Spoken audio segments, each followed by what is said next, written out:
Porque la gente dice que va a votar por una persona distinta a la que realmente vota. Es por supuesto un riesgo que corren las encuestadoras.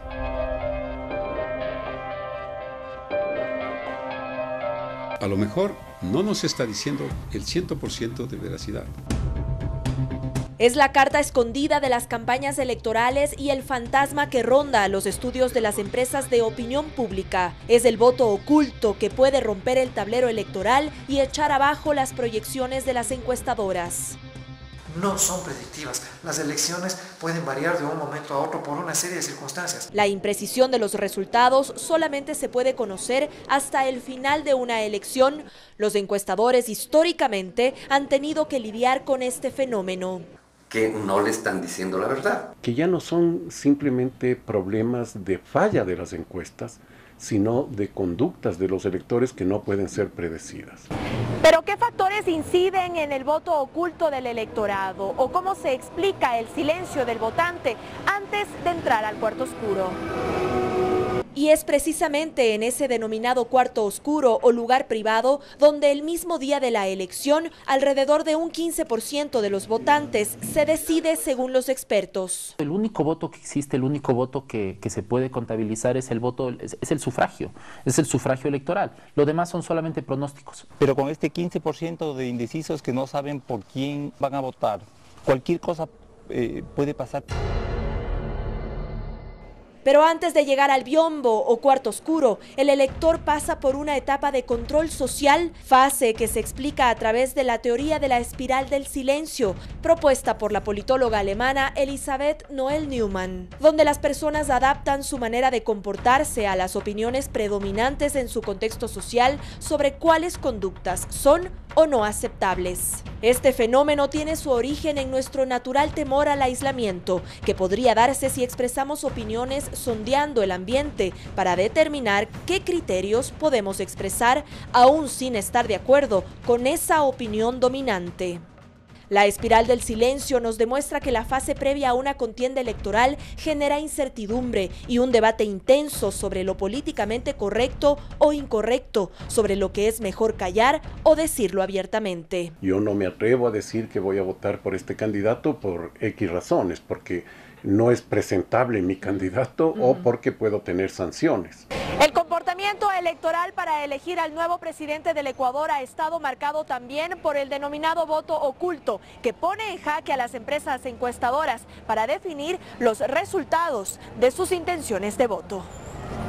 Es que el voto oculto puede manifestarse por razones como apatía, miedo, indecisión, vergüenza y coerción. Y del miedo de la gente que tiene al gobierno. Este no es un voto de esperanza el que está teniendo el ecuatoriano en este momento. Pero además se puede registrar un voto útil y de rechazo frente a una opción política. Creo que donde más voto oculto existe son esos 300 o 400 mil funcionarios públicos que creo que en un porcentaje muy alto están cansados. Aquel que no quiere continuidad, de que uno de ellos despunte o sea mejor contrincante. Porque tiene mejores posibilidades de, por ejemplo, en este contexto, enfrentar al correísmo con la posibilidad de buscar derrotarlo.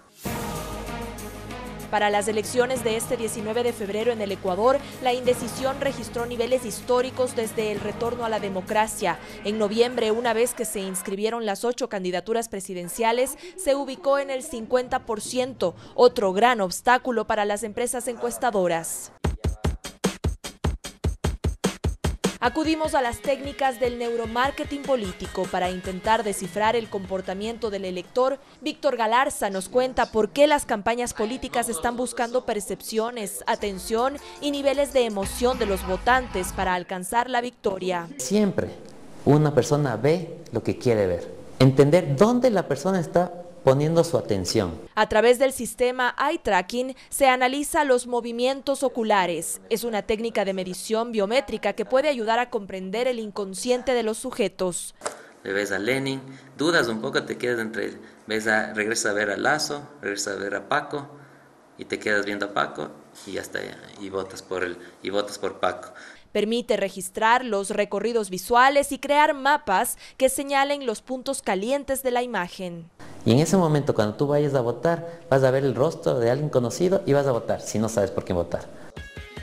Sin embargo, los deseos reales del votante podrían estar reprimidos. Este ejercicio no busca hacer masivas pruebas de intención de voto, sino crear patrones sobre el electorado. Los expertos consideran que los ciudadanos podrían así engañar o despistar al encuestador. Para que la gente, digamos, se decida a votar no por una propuesta de plan de gobierno, no por una propuesta de coherencia ideológica política. Los sondeos para las elecciones ecuatorianas han sufrido variaciones importantes, sobre todo desde mediados de enero. La constante ha sido mantener al candidato oficialista de Alianza País, Lenín Moreno, por sobre los 4 candidatos más opcionados.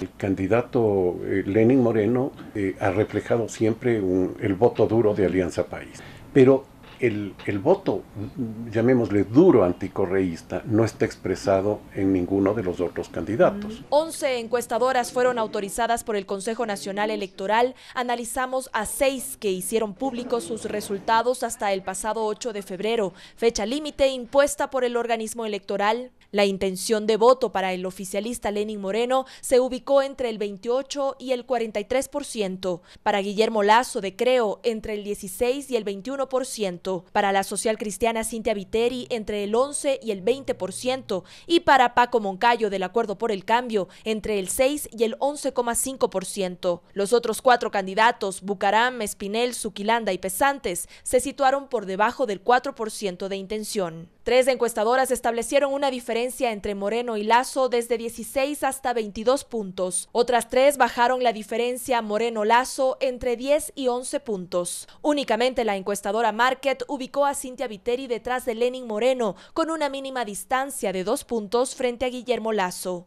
En ese contexto se registraron críticas entre encuestadores y quienes sostienen que hay un uso político de los trabajos de opinión pública. Ustedes favorecen al que les paga la encuesta, se ha perdido esa legitimidad por quienes los contratan para hacer esas encuestas o el candidato que trabaje con ustedes. A diferencia de los 2 colegas que participan, mi empresa no trabaja para ningún candidato, para ningún partido político. Las encuestadoras son contratadas por campañas, ¿verdad? Sí, ese es nuestro giro, parte de nuestro giro del negocio.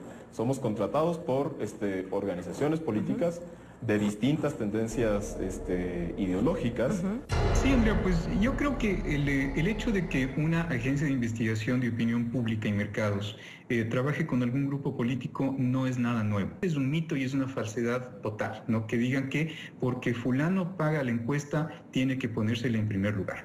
Bajo esta polémica, el resto de las encuestadoras por presentar un trabajo serio se torna aún más grande. Las encuestas han dejado de ser herramientas para trazar la estrategia política.